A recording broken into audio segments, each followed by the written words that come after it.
प्रणाम गुरुदेव शिवोहम।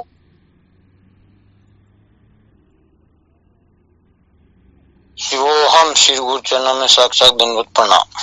प्रणाम गुरुदेव शिवोहम।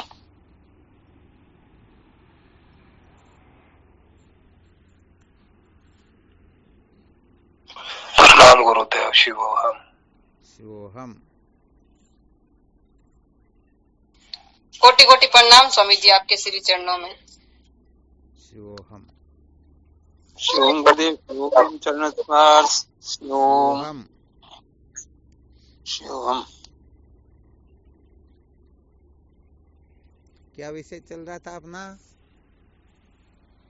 संसार को बनाए रखकर कभी भी सत्य का साक्षात्कार नहीं किया जा सकता। संसार को बनाए रखकर कभी भी सत्य का साक्षात्कार नहीं किया जा सकता, यही चल रहा था ना विषय। जी हुक्म। चलो बहुत अच्छा। कल क्या सुनाया था इसके अंतर्गत? कल महाराज इसके अंदर गीता का शाब्दिक अर्थ के बारे में चर्चा की। बहुत अच्छी बात है। अर्थात भगवद गीता की पंचम अध्याय के 22वें श्लोक को आधार बना करके ये संसार जो है त्यागने योग्य है। अर्थात ये संसार जो है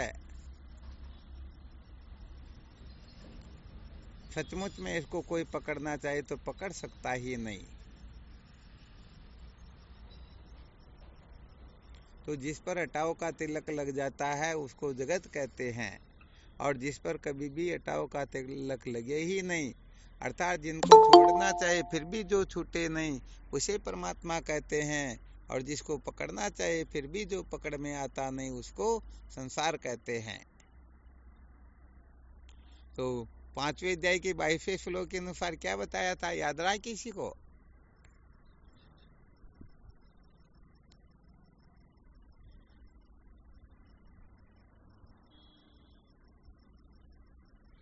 इंद्रिय और विषय के संयोग से जो सुख उत्पन्न होता है ये आदि अंत वाला है।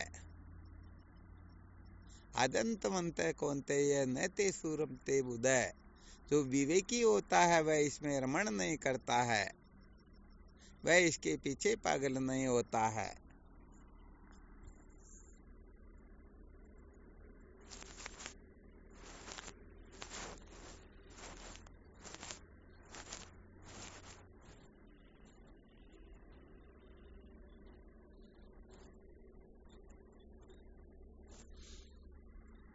अच्छा, थोड़ा विचार करके देखो।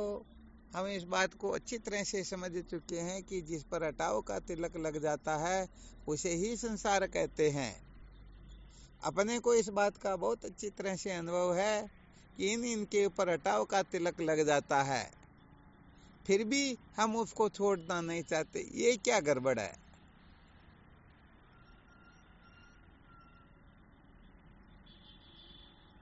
अपने को पता है या नहीं है कि ये सब छूटने वाले हैं, अथवा सचमुच में ये आनंद रूप नहीं है। इनको पकड़े रख कर हम कभी भी सत्य का साक्षात्कार नहीं कर सकते हैं। ऐसे बहुत सारे जो सूत्र होते हैं, उन सूत्रों का रहस्य हम अच्छी तरह से समझते हैं। या ऐसा समझो, थोड़ा इसका और स्पष्टीकरण करके बता देते हैं। प्रतिदिन जो जो विषय जिनके ऊपर हम हटाओ का तिलक लगा देते हैं, दूसरे दिन फिर उसी विषय की ओर पूर्ण रूप से आकृष्ट हो जाते हैं, पागल हो जाते हैं। ये गड़बड़ घोटाला क्या है, क्या चक्कर है?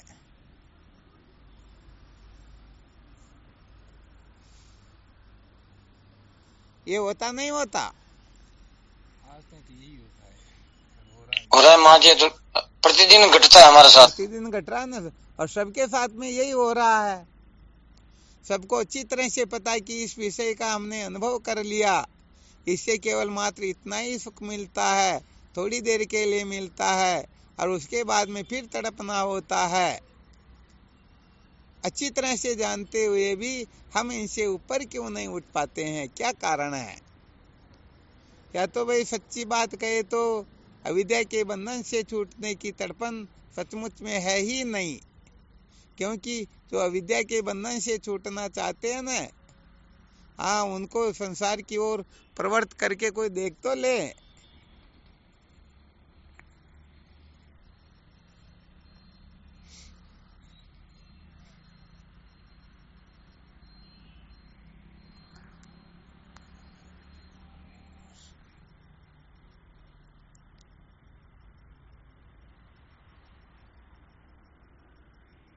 अरे सभी माता कौशल्या की तरह नहीं बन सकते हैं, फिर भी सब रावण की तरह थोड़े ही हैं क्या?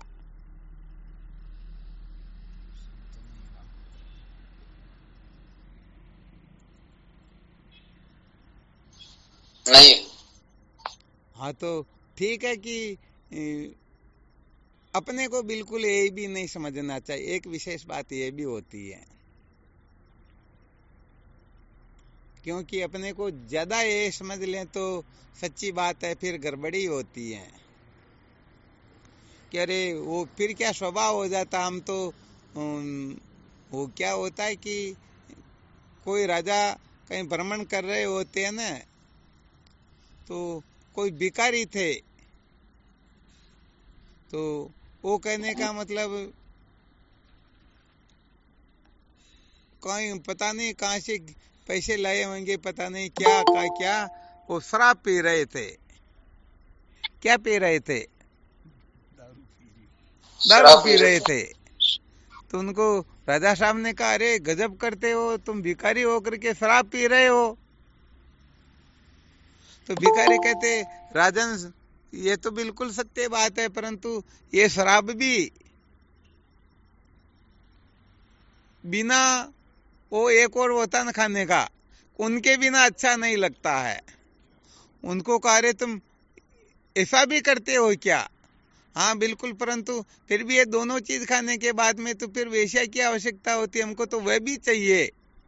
कहा, अरे तुम फिर वेश्या का संग भी करते हो, तो इनके लिए तो बहुत सारे पैसे चाहिए, उसके लिए क्या करते हो? पैसे के लिए क्या, हम चोरी कर लेते हैं, हम जुआ खेल लेते हैं।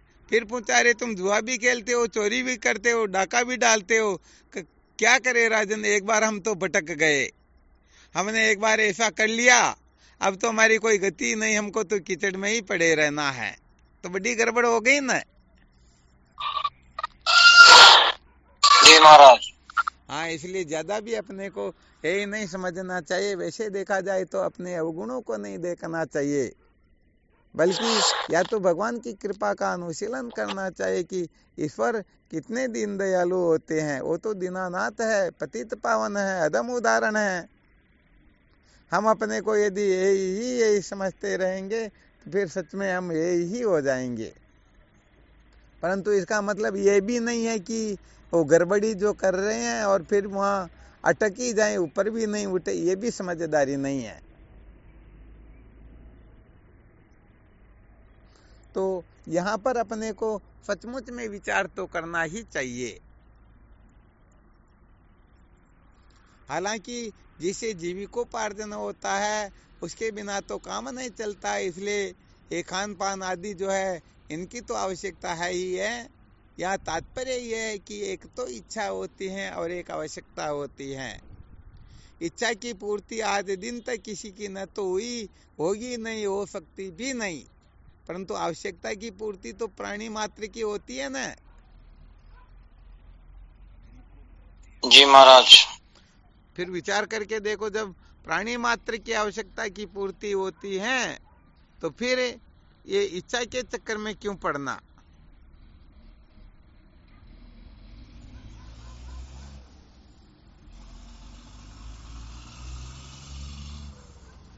इच्छा के वशीभूत होकर के ही तो हम कल जिस विषय का सेवन किया और फिर उस पर हटाव का तिलक लगा दिया, फिर भी हम आज वापस उसी की ओर प्रवृत्त हो जाते हैं, उसी ओर हम लंपट हो जाते हैं।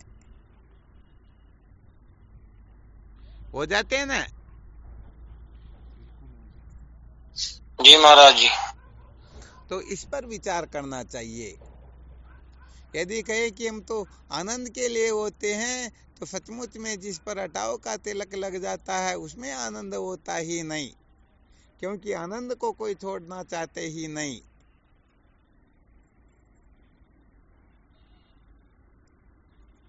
बिल्कुल क्लियर ना? पता है, तब तो स्वामी जी स्वभाव ही बन गया ये। जी महाराज जी। हाँ, ये विशेष बात है।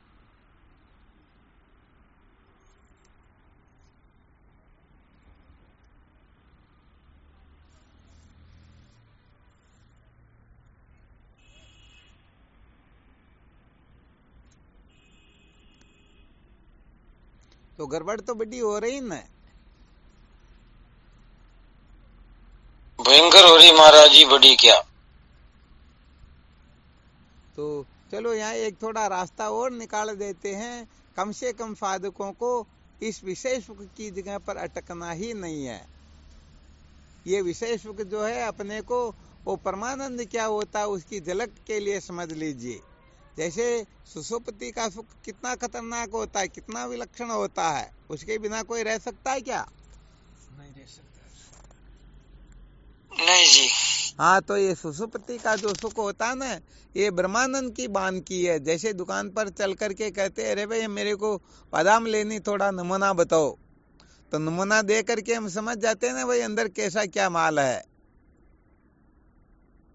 तो ये सुषुप्ति जो है ब्रह्मानंद के सुख की बान की है, नमूना उसका। तो बताओ सुषुप्ति का आनंद कितना खतरनाक है, कितना गजब का है। इस सुषुप्ति के आनंद से अनंत अनंत अनंत अनंत गुना जो आनंद होता है उसको ब्रह्मानंद कहते हैं। तो कम से कम विषय सुख से भी तो अपने को ये कल्पना कर लेनी चाहिए ना। इनसे भी अनंत गुना जो आनंद है वो ब्रह्मानंद होता है। हालांकि इनकी कल्पना नहीं करनी होती है क्योंकि वो फिर सीमित हो जाता है, वो तो अपरिचिन्न होता है, उसकी किसी से गुणागणित या किसी के साथ तुलना उनकी की जा सकती ही नहीं। केवल ऐसे ही इशारा किया जाता, समझाया जाता भाई इसे अनंत गुना जो श्रेष्ठ है उसको ब्रह्मानंद कहते हैं।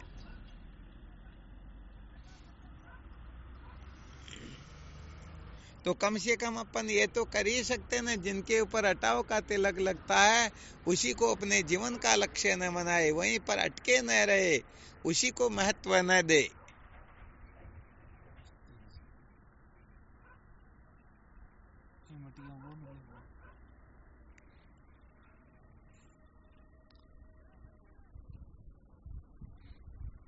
तो कुल मिलाकर के अपने में इस प्रकार का त्याग वैराग्य जिज्ञासा जो है ये झलकने लगे तब समझो सचमुच में बात कुछ और होने लगी है। हाँ, वो पाखंड के रूप से नहीं बल्कि सचमुच में हमारे में इस प्रकार का वैराग्य होना चाहिए, इस प्रकार की तड़पन होनी चाहिए, इस प्रकार की जिज्ञासा होनी चाहिए।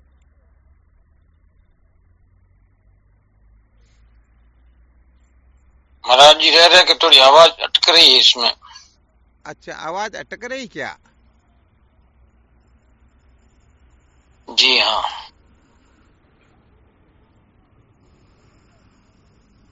अब देखो, देखिए अब साफ आवाज आ रही? जी स्वामी जी, साफ ये। चलो ठीक, बिल्कुल साफ बात। बहुत अच्छा। देखो होता क्या है, इस रहस्य को भी बहुत अच्छी तरह से समझना होता है, जिसके लिए बार बार बताया जाता है कि इनसे अपने को ऊपर उठना अत्यंत आवश्यक होता है, इनका त्याग आवश्यक होता है, इनसे छुटकारा प्राप्त करना होता है। अभी जो जगत के लिए चर्चा चल रही है ना, विषयों के लिए, शब्द स्पर्श रूप रस गंध आदि यही समझ लीजिए, तो इनसे विरक्त होना भी आवश्यक होता है, और विरक्त होकर के वहां अटकना ये सबसे ज्यादा खतरनाक हो जाता है। सबसे ज्यादा जो गड़बड़ देखने में आती है, कोई साधक तो ऐसे देखने में आते जिनको मार मार करके वैराग्य करवाया जाए फिर भी होता ही नहीं, परंतु कुछ साधक ऐसे भी देखने में आए जिनमें इतना वैराग्य कि वो वैराग्य में इतने पागल हो रखे हैं कि उनको वो बातें समझ में आती ही नहीं जो समझाना चाहते हैं। तो ये बड़ी गड़बड़ हो जाती। न तो कहने का मतलब ज्यादा आवश्यक होता है न कम आवश्यक होता है, क्योंकि वो वैराग्य के अभिमान में ऐसे पागल हो जाते कि हमारे समान संसार में कौन है। समझो जैसे मेरे में भी इतना वैराग्य न हो तो वो यही समझेंगे कि गुरुजी तो मेरे सामने भी कमजोर है, तो अब ज्ञान कैसे होगा बताओ। सपने में ही हो। तो वैराग्य बहुत अधिक आवश्यक है, इसके बिना सपने में भी काम चलने वाला नहीं। परंतु ये वैराग्य साधन है, ये मंजिल नहीं है। हाँ, वैराग्य का अभिमान करके बैठ जाएंगे हम ऐसे विरक्त है, हमारे सामने संसार में कौन है। तो सच्ची बात यह है कि वो कभी कभी बताया जाता है ना, स्वामी जी ये नारद जी को अभिमान हो गया ना कि मैंने काम को जीत लिया। अरे क्या बात है। तो उनकी तो फिर कितनी क्या हुई। हाँ, सच्ची बात है। भगवान शंकर को जाकर के सुना दिया कि आप भी फेल हो गए परंतु मैंने काम को जीत लिया। भगवान शंकर ने कहा भाई मैं तो भोला हूँ, कोई दिक्कत की बात नहीं, भक्तों की देख लेता हूँ, परंतु विष्णु भगवान को मत सुना देना।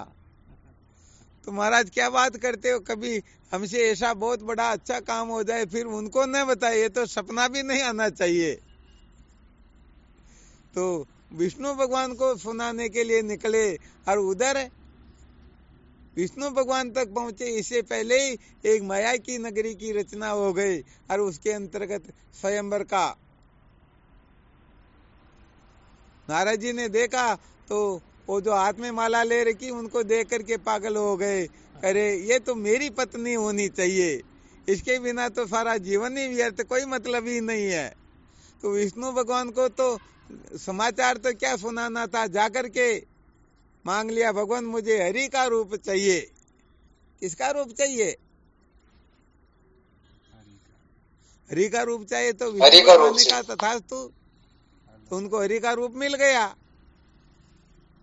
और क्या होता है कि जब भगवान शंकर के वहां से निकले ना नारद जी, तब भगवान शंकर ने उनके दो गुणों को साथ में कर दिया कि ये पागल क्या क्या पागलपना करता, देख के आना फिर मेरे को बताना।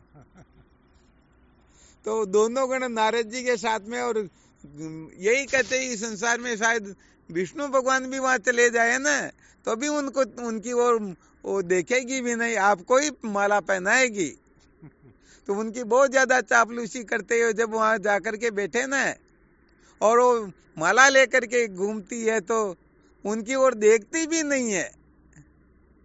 तो उनके साथ में दो जो चेले चपाटी थे उन्होंने कहा एक बार सबको देखेगी अच्छी तरह से फिर माला पहनाएगी। तो अंत में फिर उन्होंने भगवान विष्णु को माला पहना दी। तो नारद जी महाराज को गुस्सा आ गया और फिर उन दोनों ने असलियत बताई, अपनी शक्ल तो देख लो। शक्ल देखी तो बंदर का रूप। कितना गुस्सा है। उसने बंदर का रूप हरि का रूप मांगा तो हरि नाम बंदर का भी होता है। वानर भी शायद है ना। तो इस हिसाब से कहने का मतलब जिन्होंने काम को जीत लिया पर ऐसी गड़बड़ हुई कि उनका पता ही नहीं चला। तो हालांकि ये तो क्या है कि ऐसी अपने को जो वैराग्य होता है ना, वो हो सकता कोई थर्ड क्लास वस्तुओं से वैराग्य हो जाए, परंतु फर्स्ट क्लास वस्तु मिल जाए तो तब पता चलता है कि वास्तव में वैराग्य सच्चा है या कच्चा। कच्चा ही है।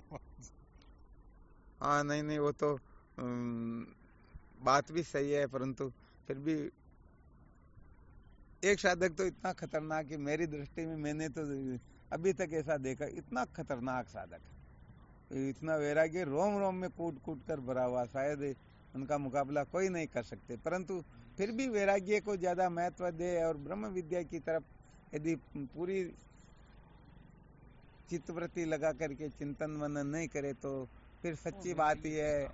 वो कहते हैं ना एक वेश्या की जितनी दुर्गति नहीं होती, फिर उनकी ऐसी दुर्गति हो जाती है, क्योंकि आत्म साक्षात्कार के बिना तो कोई जीव धन्य हो सकता ही नहीं।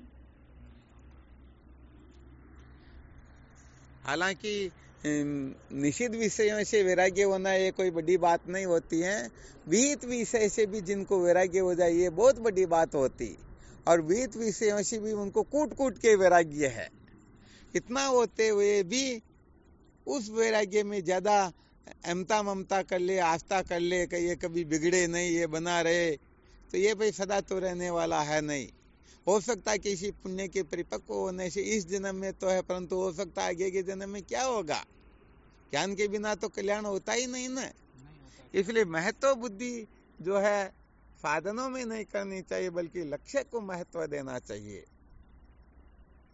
जो लक्ष्य को जितना महत्व देगा सचमुच में वह उतना ही कृतार्थ होगा, उतना ही धन्य होगा। तो बाकी सारे के सारे छूटने वाले होते, इनका वास्तव में ब्रह्म दृष्टि से देखा जाए तो कोई औचित्य नहीं होता है।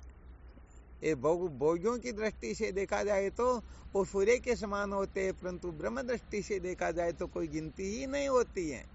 इसीलिए तो कहा गया है कि यदि किसी को ब्रह्मलोक तक के समस्त भोगों से पूर्ण रूप से वैराग्य हो जाए, परंतु आत्म तत्व का बोध नहीं है, तो वह जन्म मृत्यु की श्रृंखला से मुक्त नहीं हो सकता है।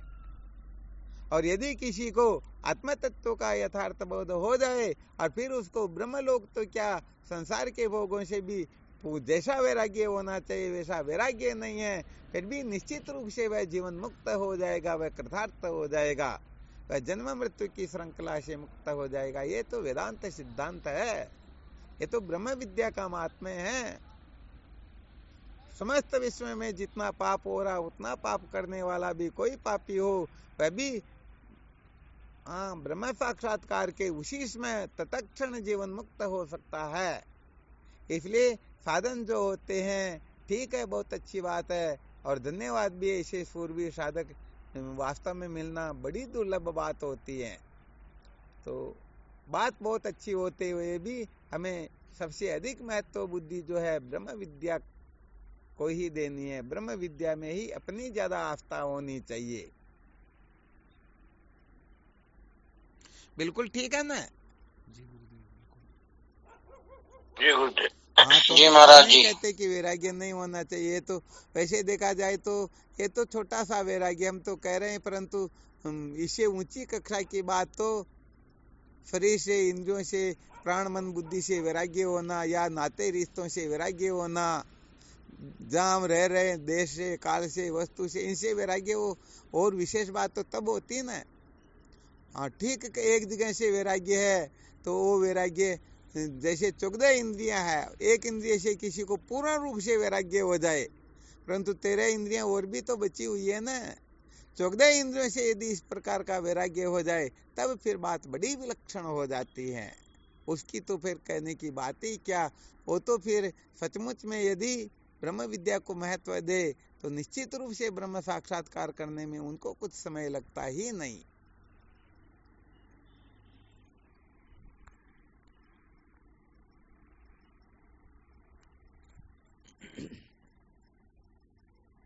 तो पुनः अपने विषय पर आ जाएं। हम प्रतिदिन इसका अच्छी तरह से अनुभव करते हैं, फिर भी हटाव का तिलक लगा देने के पश्चात भी फिर प्रवृत्ति क्यों होती है, क्या कारण है?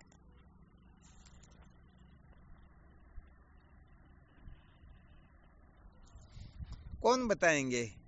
अपना अनुभव प्रकट करना है। यहाँ ऐसा नहीं कि किसी शास्त्र में पढ़ा या नहीं पढ़ा, ये महत्वपूर्ण नहीं है। अपना अनुभव क्या कहता है इस जगह पर।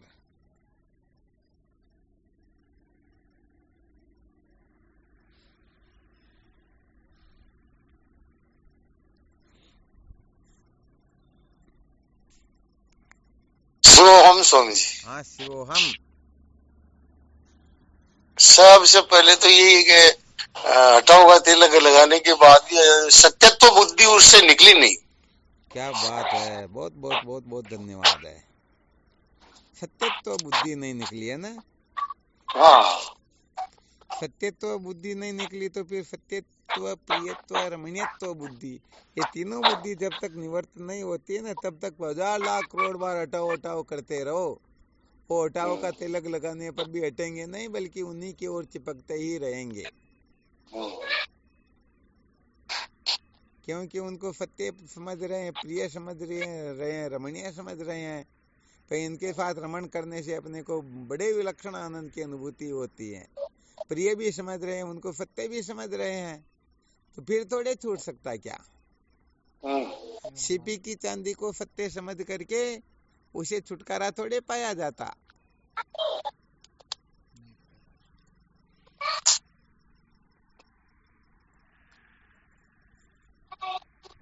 या पाया जाता? नहीं पाया। हाँ, बिल्कुल नहीं पाया जाता है सत्य वचन, बिल्कुल।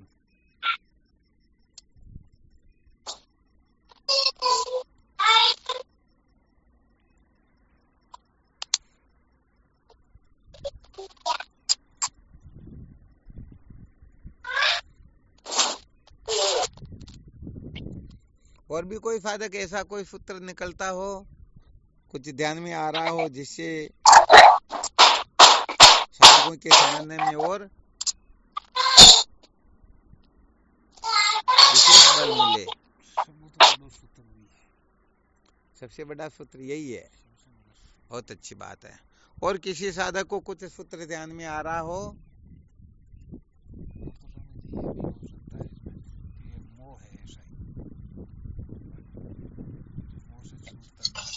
इसमें महाराज जी खुद पर कृपा नहीं है, हम भविष्य के लिए टाल देते हैं, जानते हुए भी ऐसा नहीं वो कल कर लेंगे, आगे कर लेंगे, आगे कर लेंगे, इसलिए उस खुद पर उसकी कृपा नहीं है।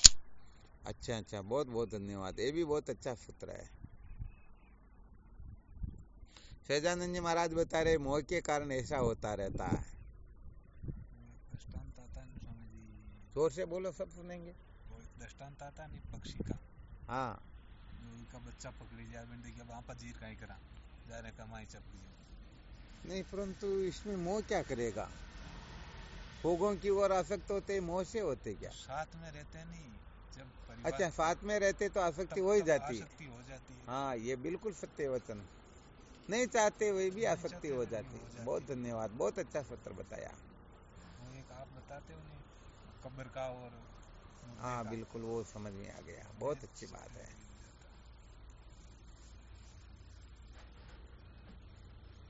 और भी कोई साधक है?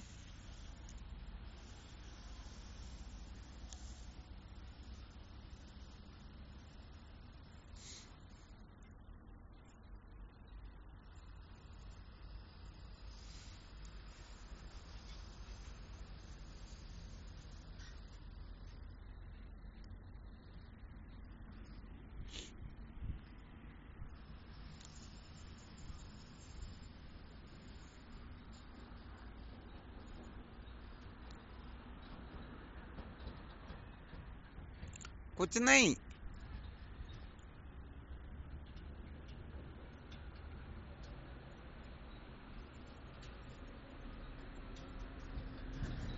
कोई बोल भी नहीं रहे, क्या करें हम?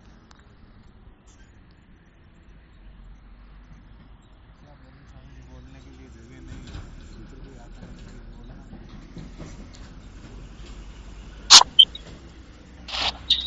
गुरुदेव क्षणभंगुर सुखों से बुद्धि ऊपर उठ ही नहीं पा रही।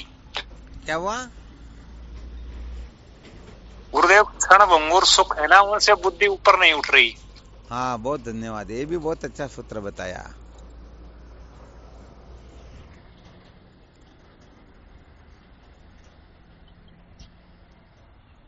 रामदेव जी महाराज कुछ बता रहे हैं क्या?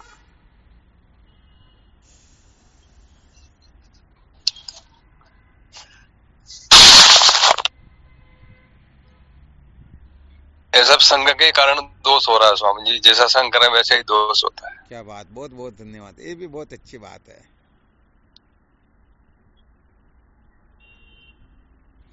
देखो क्या होता है, पानी के एक बूंद को जब अग्नि का संयोग प्राप्त होता है ना, तो उसमें 1300 गुना ताकत आ जाती है। कितनी? जी 1300 गुना। 1300 गुना ताकत आ जाती उसमें जब उसे अग्नि का संयोग प्राप्त होता है। और यदि अग्नि का संयोग न मिले तो इसको कहीं पर भी डालो वह वहां नष्ट हो जाएगी। तो यहाँ एक जी स्वामी विलक्षण जी। सूत्र और बता देते हैं। सचमुच में हम अपने आप को बहुत अधिक कमजोर समझ करके बैठे हुए हैं। हम अपनी सत्ता को समझते ही नहीं। हमने अपने आप को उनका गुलाम बना करके रखा है। हम अपने आप को कमजोर और विषय को बलवान समझेंगे तब तो उसकी ओर प्रवृत्त होंगे न। और उससे यदि ज्यादा बिल्कुल पावरफुल हम स्वामी हो जी। तो फिर उसे सहज भाव से छूटना हो सकता है। सहज भाव से छूटना हो सकता है न। क्या होता है कि जी किसी स्वामी का जी। ऊंट बीमार हो गया। क्या बीमार हुआ? ऊंट बीमार हो गया तो गया डॉक्टर के पास में। डॉक्टर साहब ने उसको दवा दी, भाई ये दवा तुम्हारे को ऊंट को देनी। परंतु ऊंट को ऐसे दवा दी जा सकती क्या? तो उनको नहीं, उसके लिए पूछा तो मेरे कुछ तो समझ में नहीं आया ये प्रयत्न दवा मैं कैसे दूंगा। तो डॉक्टर साहब ने कहा भाई फीट 2 फीट का पाइप बताया। कहा भाई तू ऐसा काम करना, ये दवा इस जी वो पाइप में भर लेना और उसके बाद में ऊंट के मुंह में डाल करके फूंक लगा देना। तो ये दवा सारी की सारी ऊंट के पेट में चली जाएगी, ऊंट ठीक हो जाएगा। अब उसने ऐसा ही किया, परंतु गड़बड़ ये हुई कि वह तो रह गया कमजोर और ऊंट था होशियार। तो ऊंट ने पहले फूंक लगा दी और वो सारी दवा उसके पेट में चली गई। समझ में आ गया? हाँ तो यह गड़बड़ यही हो रही। हम लगाना चाहते भोंक कर वो दूसरे लगा देते अपने। तो दवा जानी तो चाहिए थी ऊंट के पेट में और चली गई उसी के पेट में। तो अपनी भूख कमजोर है ना। उल्टा अपनी भूख कमजोर विषयों की, वेदवादियों की, पामर पुरुषों की भूख तगड़ी होती है। जी। तो ये सारा गड़बड़ घोटाला ये भी बड़ा विलक्षण सूत्र है। जब तक हम अपने आप को कमजोर बनाए रखेंगे कि नहीं इसके बिना मैं नहीं रह सकता हूँ, तब तक तो सच्ची बात है कुछ भी होने जाने वाला है ही नहीं। उल्टी लगेगी ना। जी स्वामी जी। हाँ बिल्कुल सही है।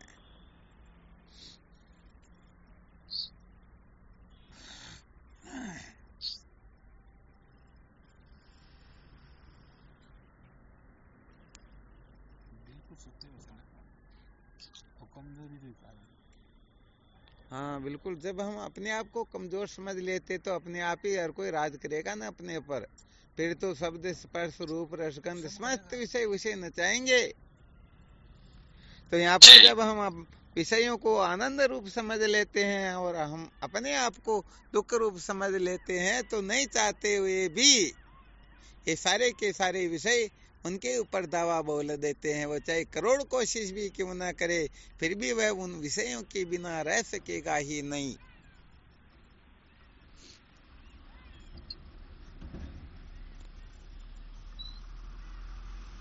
तो ये सूत्र भी थोड़ा नोट कर लेना। हम अपने आप को कमजोर समझते हैं इसीलिए भोगों के बिना नहीं रह सकते हैं। यदि हम अपने आप को सचमुच में बलवान समझ ले, मैं ब्रह्म हूँ, मैं आनंद रूप हूँ, तो बताओ किसी की ताकत है क्या? किसी की ताकत नहीं, बलवान में वो ठंड लीजिए। हाँ बिल्कुल सत्य बात है।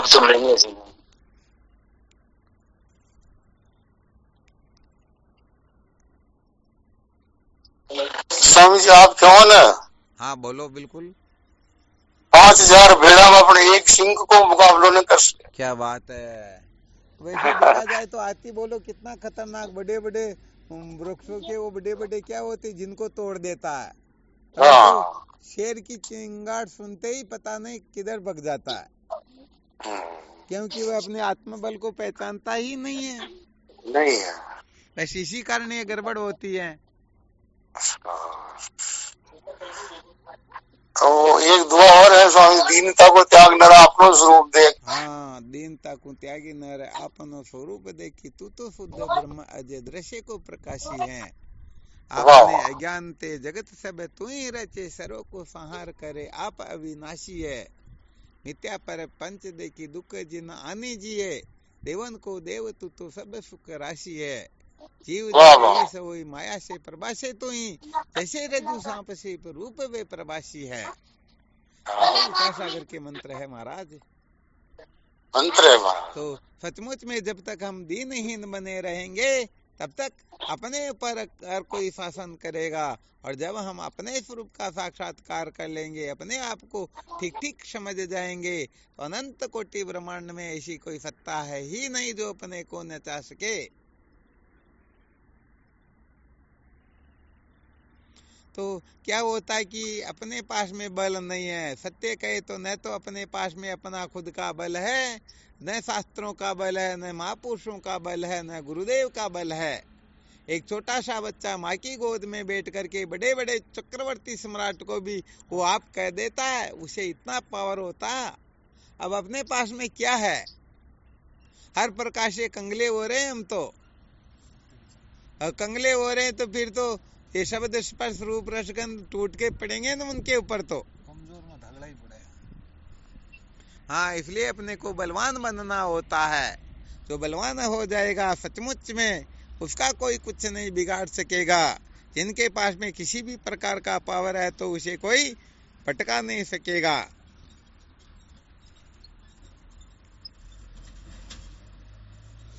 अपना पावर काम न करे तो ये और भी पावर बताए, इनका भी देख लेना, मौका पड़े तो आश्रय ले लेना, और क्या।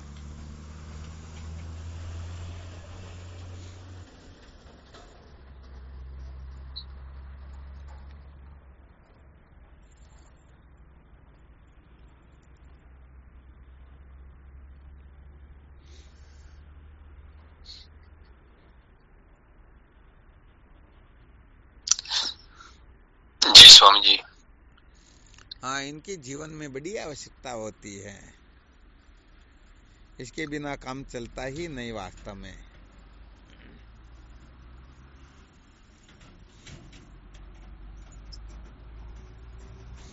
तो देख लेना, महापुरुषों का, संत महापुरुषों का बल, चाहे भगवान का बल हो, गुरुदेव का बल हो, किसी न किसी का बल अपने जीवन में होना चाहिए। वरना अपने से यदि अविद्या के बंधन से छुटकारा हम स्वयं प्राप्त करते तो अनादिकाल से कभी का कर चुके होते।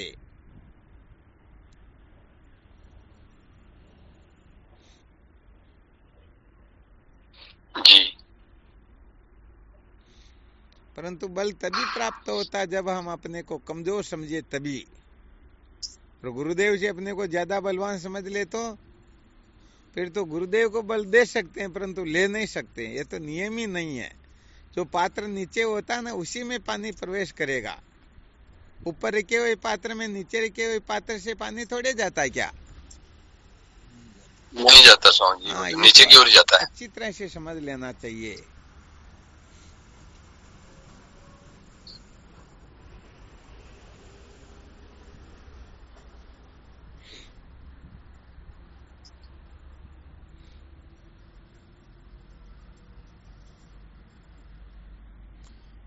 चलो ठीक, करना चिंतन मनन।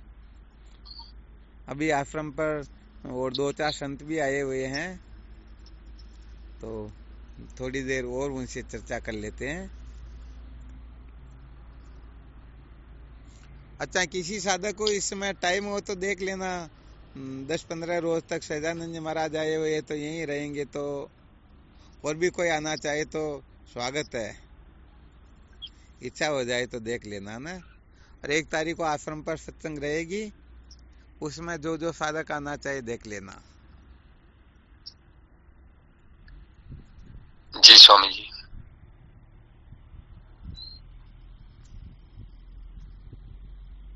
चलो ठीक, फिर शिवोहम। प्रणाम।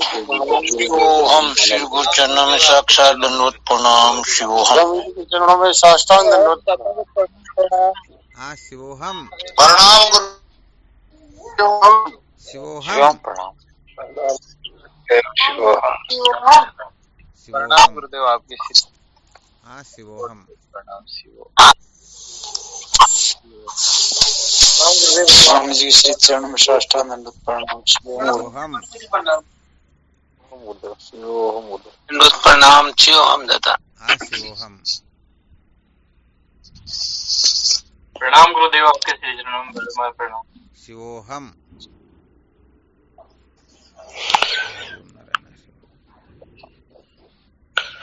प्रणाम शिवोहम शिवोहम शिवोहम शिवोहम हमारा सतगुरु ने कोटि कोटि प्रणाम बाबू जी। शिवोहम शिवोहम नारायण प्रणाम गुरुदेव। शिवोहम शिवोहम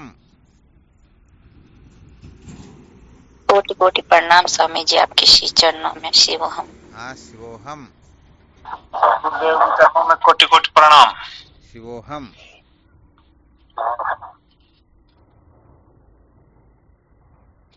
कोटि कोटि प्रणाम स्वामी जी आपके श्री चरणों में। शिवोहम प्रणाम स्वामी जी आपके श्री चरणों में कोटि कोटि प्रणाम। शिवोहम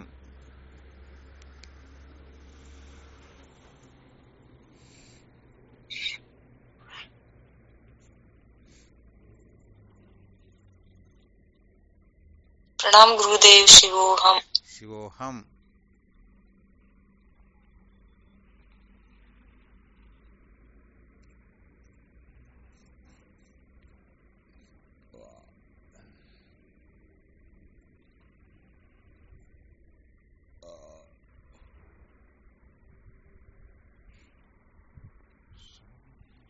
चलो ठीक शिवोहम शिव